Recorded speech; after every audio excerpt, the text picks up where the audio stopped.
Greetings and welcome to the Saphira Center of Shamanism YouTube channel, where we break down the ancient esoteric practices of shamanism and the occult, bringing them into balance with the deep psyche. My name is Luke, experienced practitioner and mentor of the shamanic and occult sciences. It is an honor to have you here with me as always.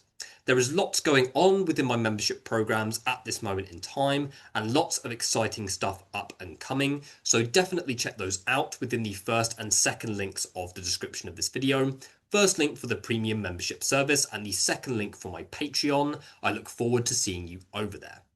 Today, we're going to be discussing real occult initiation, delving specifically into what it demands from you. We are referring to the most intense path of self-development depending on which initiatory system you engage with. I'm not just referring to invoking spirits. I'm not just referring to ceremonial magic. I'm not just referring to astral travel or trance-like states. I'm referring to real and authentic occult initiatory pathworking, referring specifically to the big ancient initiatory systems that have been around long before humanity, referring specifically to the Kabbalistic Tree of Life, the Tree of Death, the Necronomicon Gatewalking, and other powerful initiatory systems. We're going to be delving in to some of these different initiatory systems, understanding the core differences between light and dark matter initiation, why it's important to combine them both, but specifically we're going to be looking at what these different paths will demand from you, as if this is something that you are going to go into and explore for yourself. It's important to understand that this is very much a blue pill, red pill kind of situation. Once you open the door to some of these currents of energy, you are not going to be able to turn back. You just have to flow with the current, and it's going to be flowing through you for the rest of your life. We are referring to an ongoing, lifelong initiatory process when we are referring to occult-based initiation, one that is never going to end. This path is not for those who are seeking an end point, but is for those who are ready to dive deep into exploring what is hidden about the cosmos, and in doing so, exploring what is hidden about your sense of self, deconstructing what is necessary in order to understand who you are underneath the shells that you have established through trauma fragmentation. Absolutely essential topic to understand for anybody who is interested in occult-based initiation, so definitely stay tuned.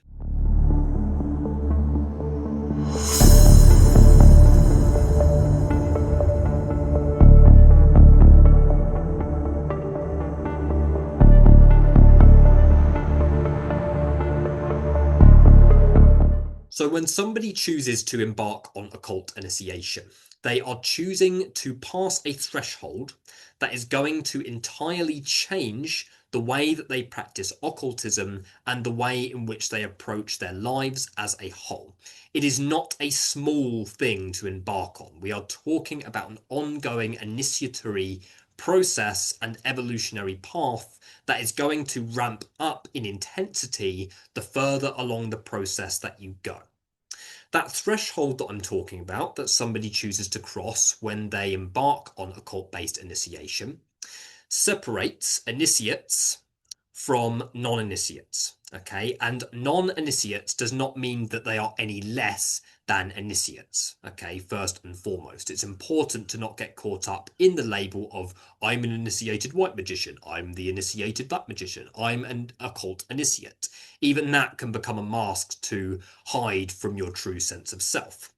It's important to understand that somebody who is going through initiation is not better than somebody who is not. There are many different ways that one can engage in occult-based practices that do not involve going through the initiatory path workings. Okay, somebody can be, say, a demonoliter and work with daemons and invoke these dark matter infernal intelligences and utilize them for their own self-development, and take themselves on very powerful path workings in a way that really works for them.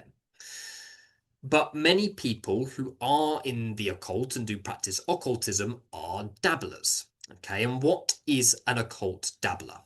Basically, somebody who is either willingly dipping their toe in the water of the occult or somebody who is stuck within that space and thinking that they are practicing real occultism. An example of this is somebody who is trying to, say, tap into spirits to make money, to find love, to manifest all of these lower magical things. It's valid, and in many ways, this can very much seduce the ego into its evolution. But in my view, somebody who is approaching it primarily from low magic in terms of I want to have more money or I want to have more of this or things like that, it is very surface level and is, in my view, completely missing the point as to what the practice is actually about. Another sign of a dabbler is the classic, what spirit shall I work with? Shall I work with this spirit? Oh, shall I work with that spirit? Oh, well, I think that spirit looks good. There's so many daemons to work with, I can't choose which one. There's so many angels to work with, I can't choose which one.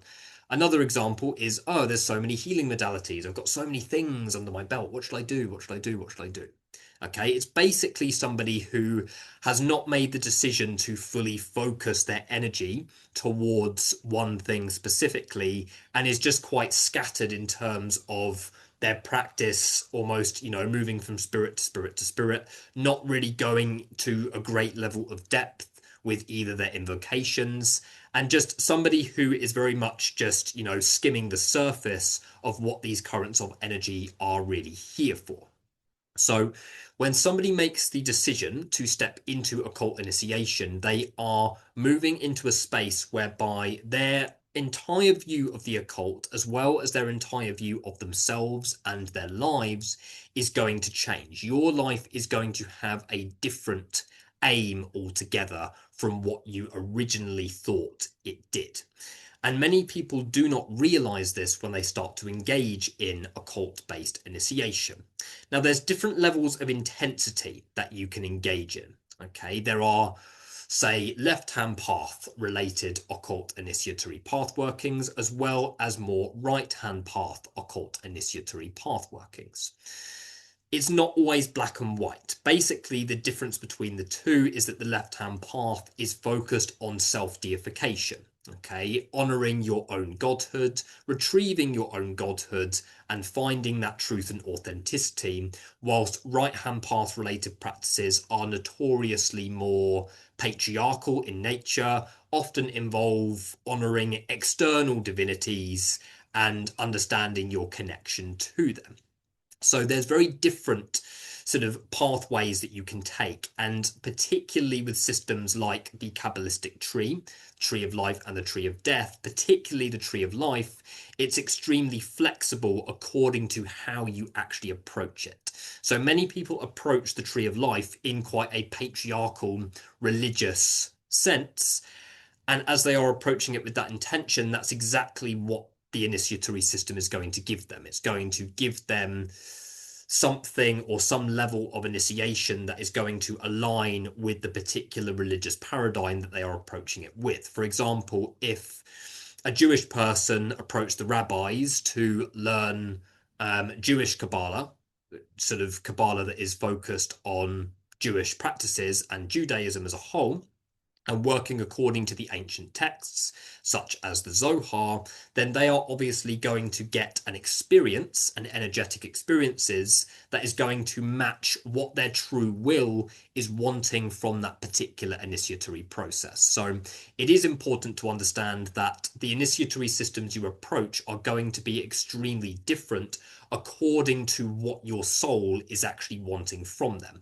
So somebody who is religious who approaches, say, the tree of life is going to have a very different experience with the tree of life as somebody who works with it who isn't religious at all, and somebody who works with, say, more left-hand path related occult practices. If you approach the tree of life from the perspective of somebody who is on the left-hand path, you are doing it for self-deification. So what the spirits are going to give you is something which is very much tailored to what your soul is wanting from the process. Okay, and everybody has a true will, has an individual true will that is going to differ. So that means that everybody is going to approach these initiatory systems slightly differently, and everybody's experiences within an occult initiation is going to be drastically different, regardless of the initiatory system that you undergo. So, say if I went through the Tree of Life, my experience with the Tree of Life is not going to be the same as your experience with the Tree of Life. Okay, you could approach the Tree of Life from a completely different intention. So, from my perspective, it's important to give an open sort of view on these initiatory systems and really let the initiate have their own individual experience, whilst also acknowledging that it is a very big commitment that they are stepping into.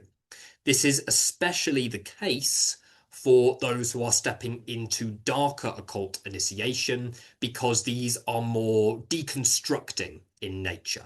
Okay, darker occult initiation, like the cliff off, is much more serious in terms of its psychological strain and potential side effects and potential psychosis for those who go into it unprepared. So dark matter occult initiation marks one of the most potentially dangerous. I'm not saying that it's dangerous, as I've said before in previous videos. None of these initiatory systems in themselves are dangerous. What really makes them dangerous is somebody's approach to these initiatory systems.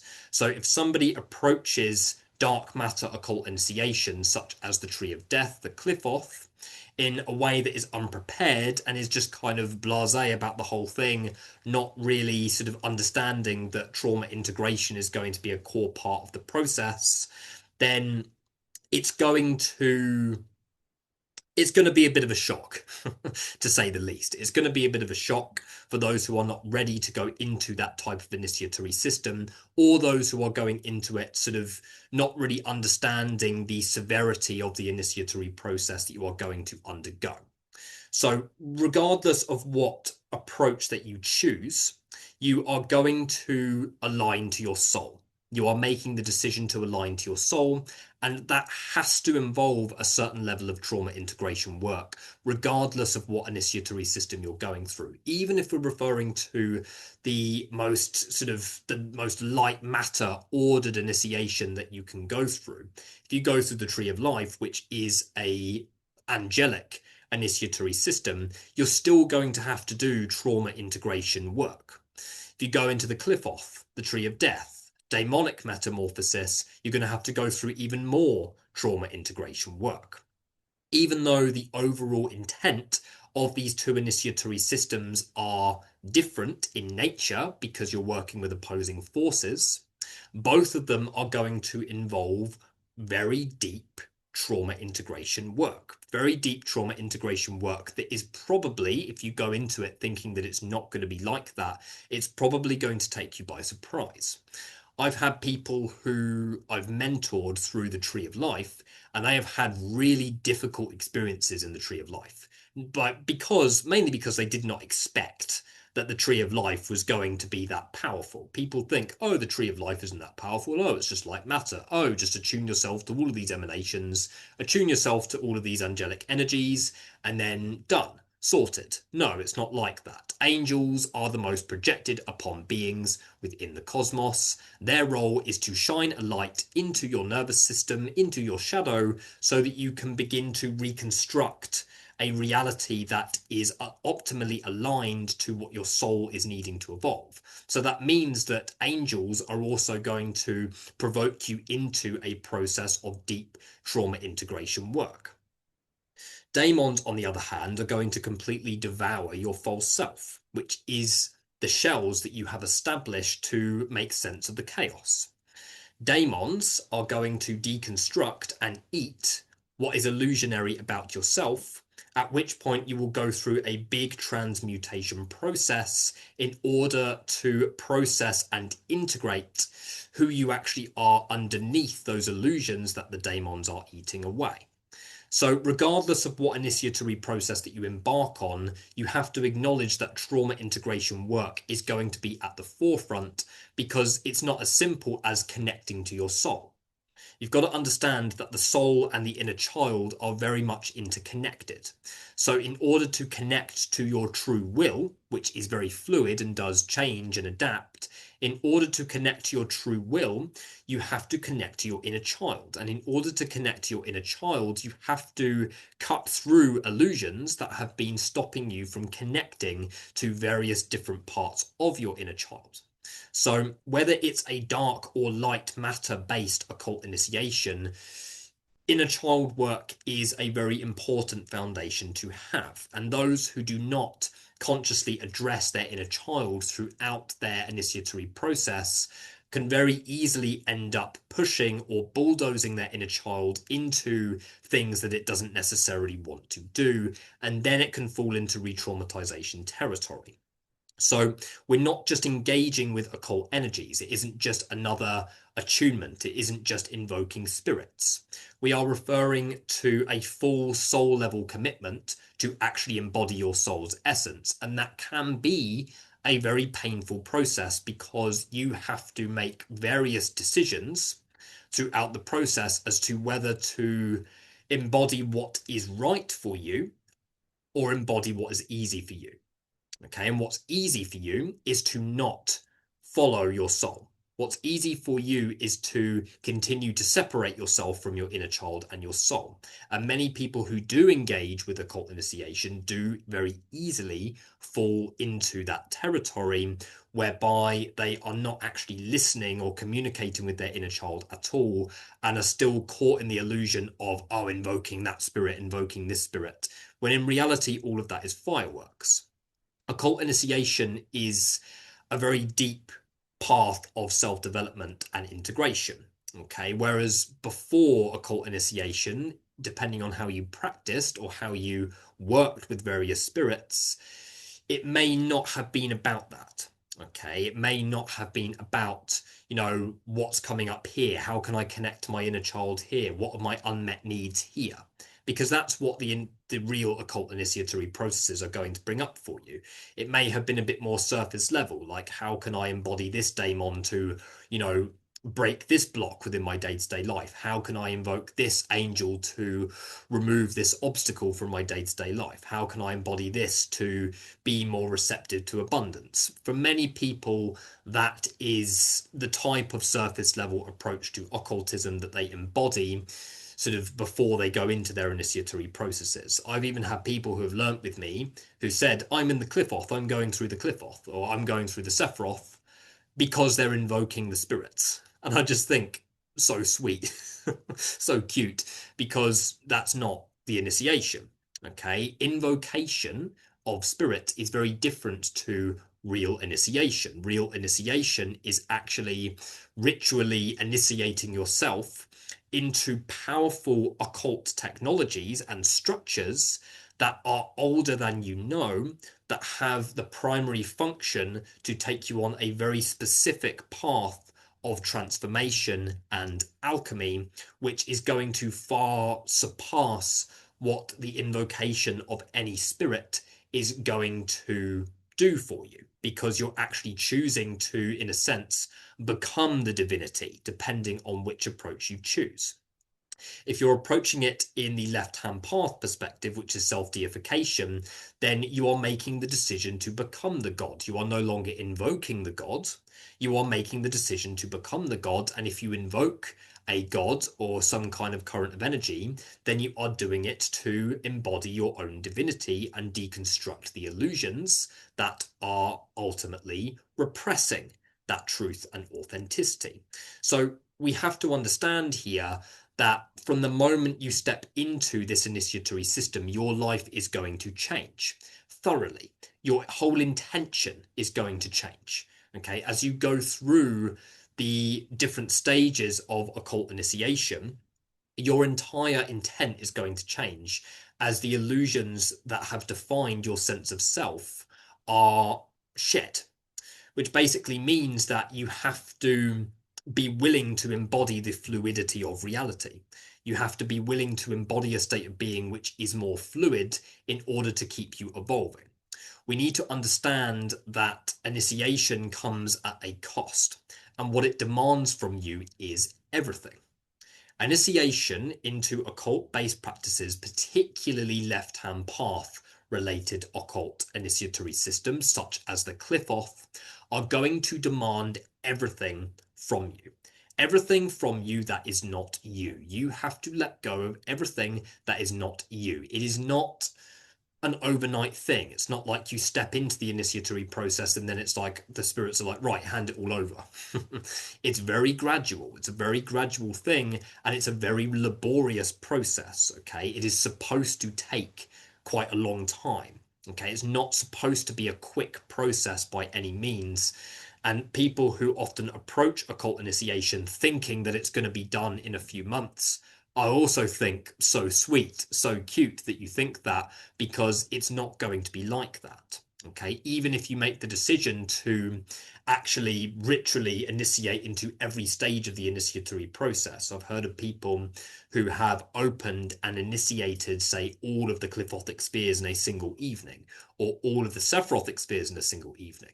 There's nothing wrong with that, but it's naive to think that that is speeding up the process and then boom, you're a fully initiated occultist within the space of one evening. Many people do think that. But what's going to happen when you ritually open all of those energetic centers is that you are going to be pulled through that initiatory process. You are going to be pulled through that initiatory process guided by your soul in a more complex and quite disorientating way than if you took it one step at a time.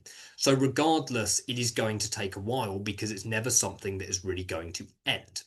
Big mistake that I see people making is wanting to get to a certain point in the process by a certain time, wanting to get to, say, the top sphere in the tree of life or the top sphere in the tree of death, without understanding that they need to take the time to really settle and integrate within each energy before moving on.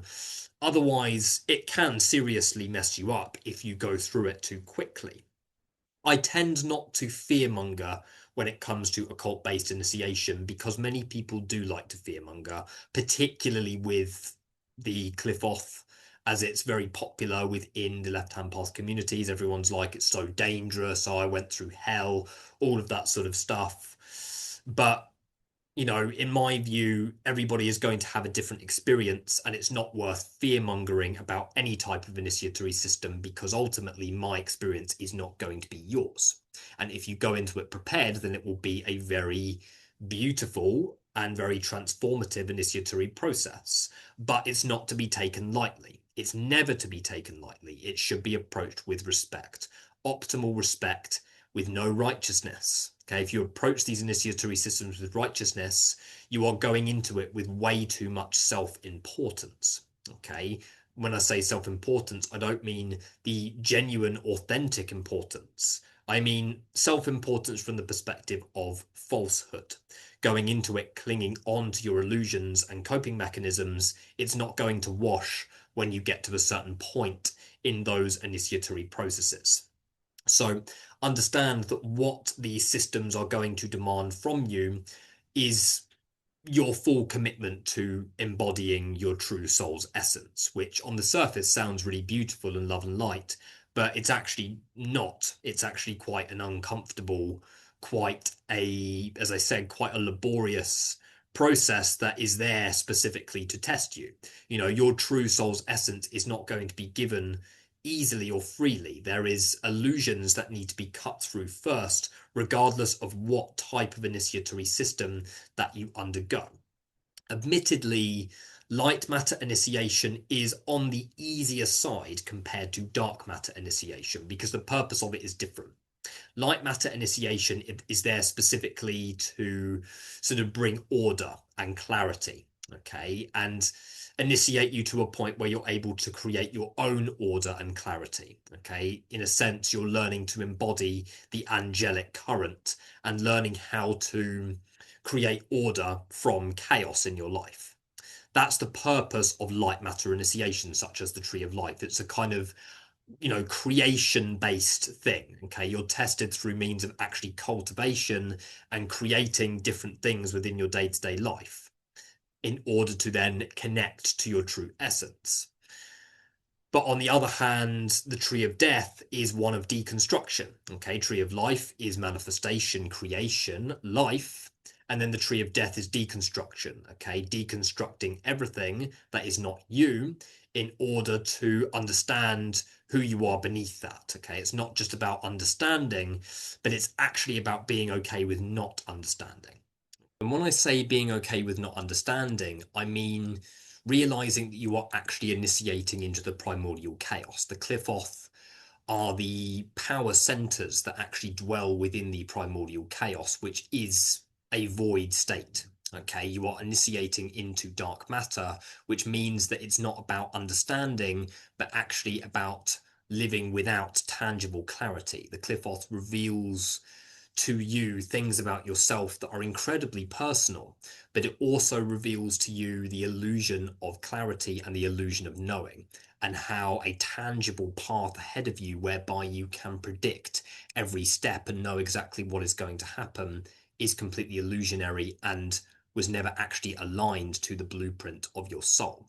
The Qliphoth shows you that when you go into dark matter energy, you cannot see what is ahead of you, but the only thing that you can do is feel. So it is a very heartfelt initiatory process, as difficult as it can be.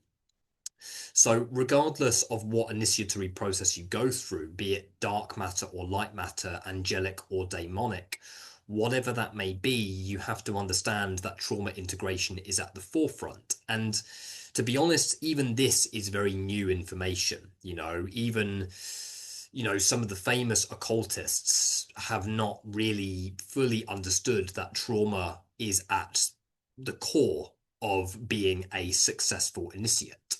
You've got to understand that occult initiation up until the last sort of 15 or so years has been pretty repressed within the collective. Okay, there hasn't really been until recently much talk on self-initiation, particularly through these ancient systems. A lot of these ancient systems, such as the Qliphoth and the Sephiroth, have been very much kept pretty secret. They're being either kept within occult orders, and a lot of these occult orders were inspired by Aleister Crowley's Kabbalah. Aleister Crowley's approach to Kabbalah with the Hermetic Order of the Golden Dawn, and that was obviously, adapted from Judaism, from the rabbis. But then even the rabbis are interpreting it in their own individual way, because Kabbalah is not specifically a Jewish thing. It's not really tied to any particular tradition. But the point that I'm trying to make is that self-initiation is still very much in its infancy. It's only really been popularized, and even now many people don't know what it is, and very few people in the grand scheme of things in the collective are actually going to go into it because of how much work it actually requires. So up until the last 15 or so years, it's been a very repressed thing within the collective. It's only through, the release of certain books, and then obviously with YouTube, different types of YouTubers, sort of documenting their experiences and sharing these types of initiations. Before that, it was extremely repressed and kept very much within occult orders. But then if somebody's initiating within an occult order, it basically means that, yes, it's a very long process, but you're also abiding by specific rules that have been already projected upon you. So you don't need an occult order to initiate through these very powerful sort of systems of transformation. But you do need to understand that even the, famous occultists were not necessarily fully aware that trauma integration was at the core. There's a reason why a lot of scholars and occultists have gone down this path, and it's led them into bad space. And the reason for that is because, when you look at society at that time and compare it to now, even now, the collective does not know that trauma is at the root of everything. The collective is not aware that trauma is at the root of basically every world problem. Okay, people are not aware that it's repressed trauma in the collective that manifest collective events. Generally speaking, yes, trauma is becoming more well known, but generally speaking, when we look at the world around us, the mundane world is built off of trauma fragmentation.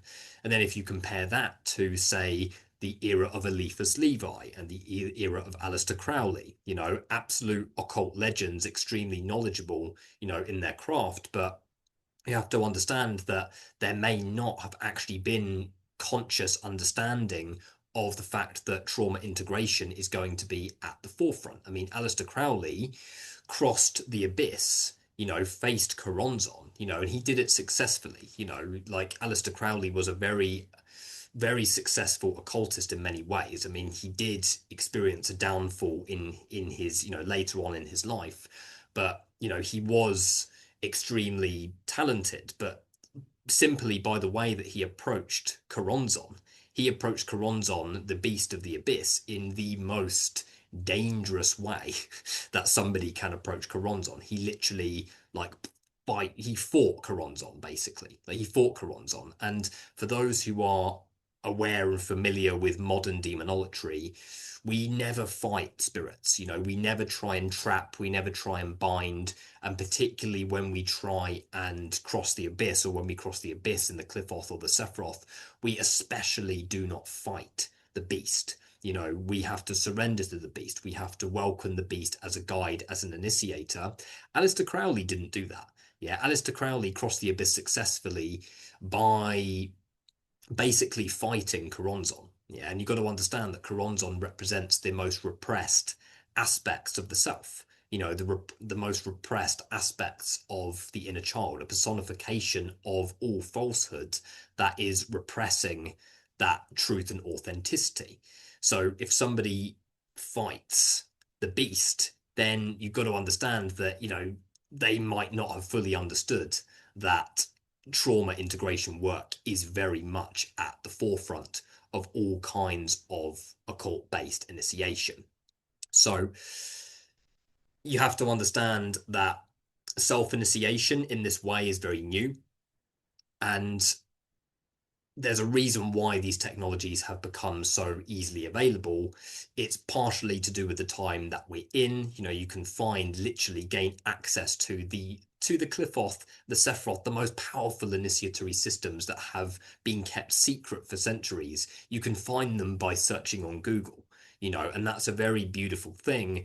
But it also means that it's very much open for anybody to engage with.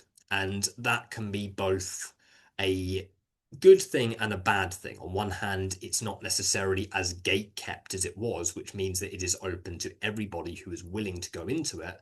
But it also means that many people do go in unprepared and are not necessarily willing to process the extent of what they are invoking. So you must understand that when you go into these types of initiatory systems, you have to be open to change. You have to be open to the fact that you did not actually realize, the extent of what you are tapping into.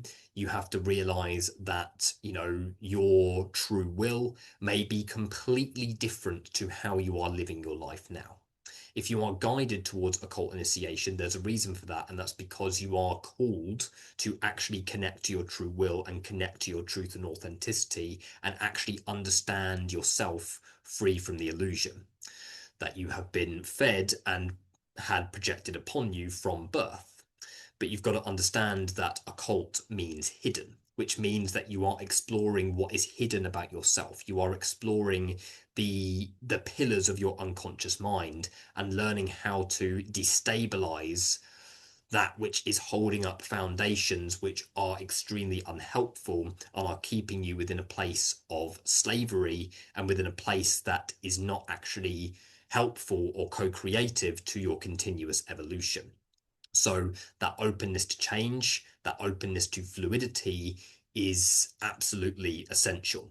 Okay. And as I've said in previous videos, if you are living a life whereby you are already quite fluid, as in, if you say did have a change of heart within your day-to-day life, or you wanted to restructure things, then, living a fluid lifestyle is what I would consider to be, just, if you had the inspiration to change something, then you're just able to change it without too much deconstruction. Okay. And I, for myself, when I went into these initiatory systems, had already gone through extensive shamanic initiation, which is similar, a little bit more shallow, but is similar in nature when it comes to the trauma integration.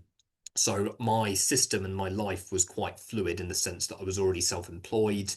It was already kind of on my terms. Whereas those who you could say are, there's no judgment and there's no right or wrong way, but those who you could say are more shelled individuals, like, living in quite a patriarchal way, basically means that if they had a change of heart or they needed to deconstruct core aspects of their life, then some people may need to go through more intense initiation and more intense deconstruction in order to allow that change to actually take place. I've worked with people who, have built businesses, and then those businesses have actually turned out to be massive prisons as they have come to realize that it's not actually aligned to what it is that their soul is actually wanting. And I've experienced the same with people who have, worked their way up, say, in the corporate world and got to a certain point in their process and then started occult initiation, and then all of a sudden everything just comes crashing down.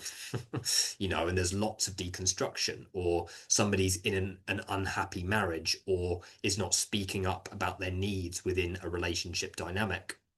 And then, as I said, everything comes crashing down when they kickstart this initiatory process. So understanding that, fluidity is what is going to guide you through the process, as well as openness and receptivity and a state of being that is as free as it can possibly be from righteousness and any belief that you know what you want and any belief that you know what it is that you are going to experience.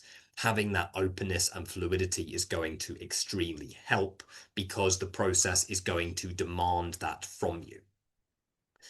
Another thing that's important to consider is having a foundation when it comes to being used to working with certain types of intelligences. So I wouldn't necessarily recommend people going into, say, Qliphothic initiation or even Sephirotic initiation without really being familiar on how those particular intelligences work and function. So it is helpful to have prior experience with either daemon magic if you're initiating into the Qliphoth, or angel magic if you're initiating into the Sephiroth. Okay, it's good to have experience actually undergoing a certain type of demonic or angelic metamorphosis, and actually familiarizing yourself with that particular path of initiation before going into these processes. Because I don't know about anybody else, but I, for myself, if I had gone straight into the Qliphoth without invoking any daemons at all, it would have been a real shock. With me, it took me a while to actually adjust to the feel of a demonic spirit. Beelzebub, or Beelzebuth, however you want to refer to him, was my first spirit and really did take me on a very intense ride when I first started to interact with him. And that made me, very grateful to actually have that interaction, because I was shown the real power of this initiatory current. And understand that if there is any kind of arrogance or a belief that then these currents of energy will show you their power and will show you that your awareness is only a small spotlight within the real potential that this work has to offer. So often, particularly demonic spirits, and I've seen it with angels as well, if you get too cocky, or if you are holding on to too much righteousness, or you think that because you haven't experienced anything intense yet, that you're going to, that you've already gone through the process, or you feel like you've already mastered something, then don't be surprised if you receive an initiatory trial that has been sent to you specifically to get you to basically, stop being silly, basically. Yeah, to get you into a place whereby you are optimally open and receptive, because that is what is really going to define your success. Another thing is acknowledging that if you are prone, and I've mentioned this in previous videos, but if you are prone to psychotic episodes, or you are already quite ungrounded in yourself, or you do already struggle with deep-rooted, say, depression or things like that, or not actually knowing how to process and handle your emotions, then it is worth sort of, going into something that is more shallow. Okay, otherwise it will very likely destabilize you if you do not have, the ability and knowledge to actually, apply your emotions effectively. These initiatory systems differ significantly from how our Western world has been very much established when it comes to emotions. It's not as simple as you're feeling happy and that's good, or you're feeling sad and that's bad. And even modern therapy is built to help you to feel better. It's built to cope with your feelings and emotions as opposed to actually process and deal with them. So you've got to be willing, particularly if you go into some of the dark matter initiation, you have to be open and optimally willing to actually break the boundaries of everything that you thought was, how things worked in your society, particularly when it comes to processing emotions. Occult initiation has the tendency to throw you straight into your emotions and actually teach you how to use them. This is the whole point, particularly of Clifothic work. The whole point of Clifothic work is to learn how to work with the daemons, and all the daemons are personifications of your unprocessed desires, feelings, and things like that from a psychological perspective anyway. So all the daemons are, from a psychological perspective, are personifications of your own unprocessed stuff. So when you're going through a type of daemonic based Clifothic initiation, or daemonic based initiation such as the Clifoth, then you've got to acknowledge that, it's there specifically to help you to use your emotions, learn how to actually work with them and face them instead of just cope with them. Okay. And because coping does not sort of work well on this particular initiatory process, and it's the same with lighter initiations as well. Angels are the same. There are some angels that also do resonate with aspects of your unconscious mind, but angels are personifications of aspects of your own psyche, personifications of different streams of your awareness, of your conscious mind, of light, matter, and form, which means that, working with an angel is also learning how to use that aspect of yourself. So, it's not an initiatory process to go through to, avoid any emotions. Okay. And people often go into it wanting to heal, but not actually acknowledging that it's going to uproot, some very deep, very repressed emotions, that you may not be fully aware of before you actually go into the initiatory process.